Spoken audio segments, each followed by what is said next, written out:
As you can see, this is like a screen share. This is a new feature I found out on Facebook Live. Really cool, right?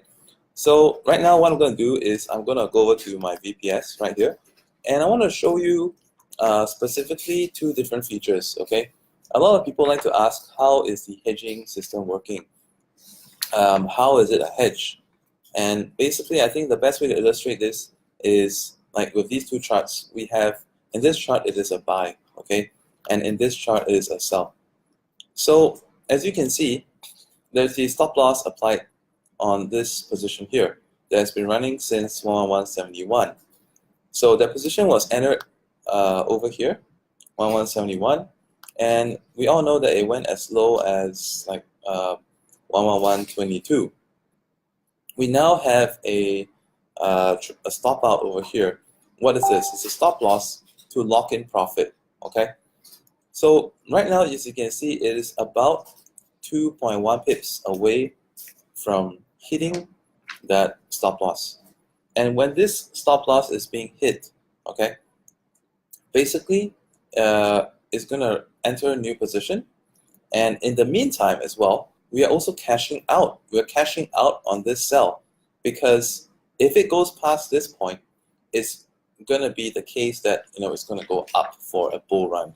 So that's when this one takes over, which is currently negative 3.5 pips.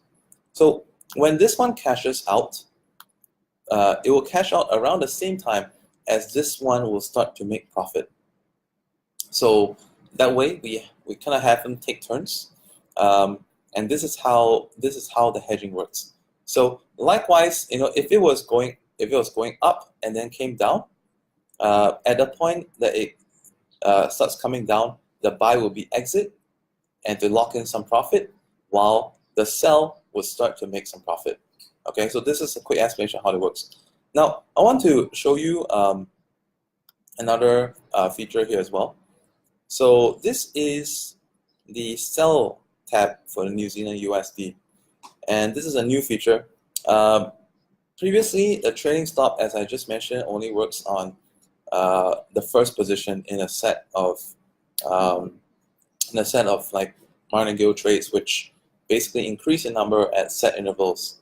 It doesn't exactly increase in number on every trade, because you probably noticed from my trading history that like usually the first two trades remain on the same size, kind of thing. Okay. Now I want to show you this trade that is in the trade history.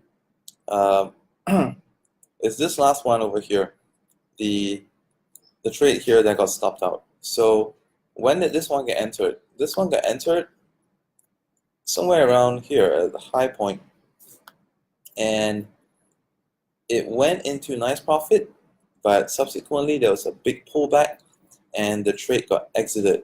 Okay, it got stopped out.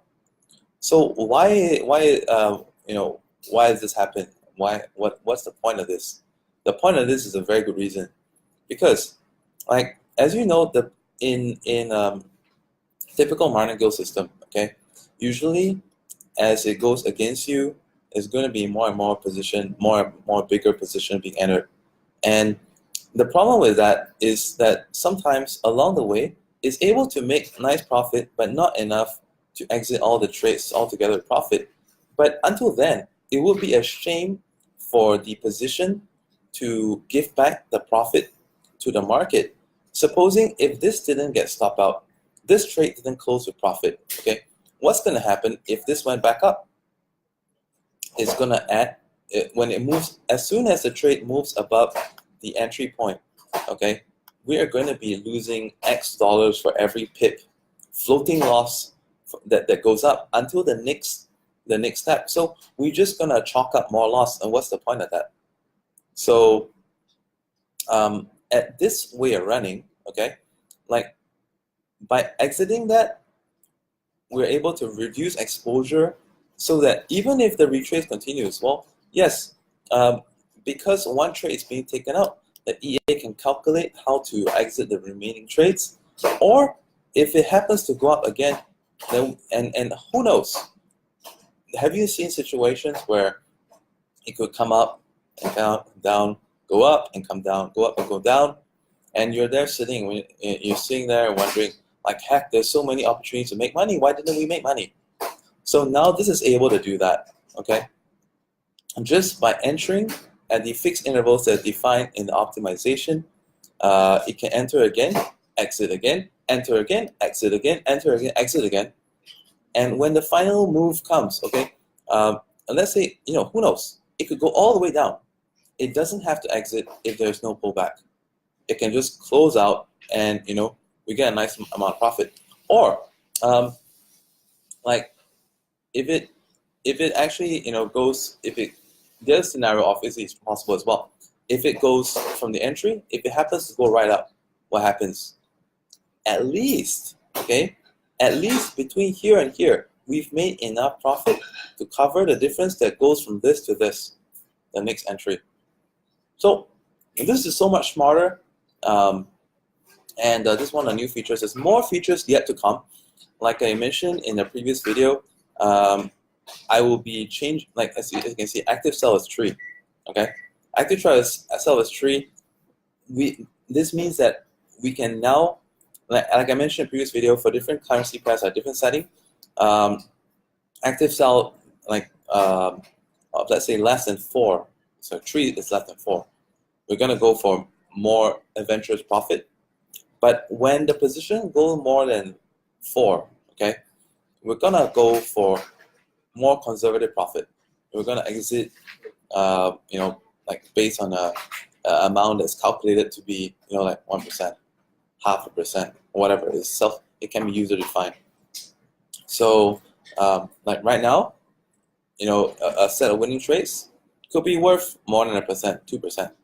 But the more the positions go, okay, in a typical martingale where position size get bigger over time, the point is no longer for profit, but to exit with minimum loss and preferably some profit as well.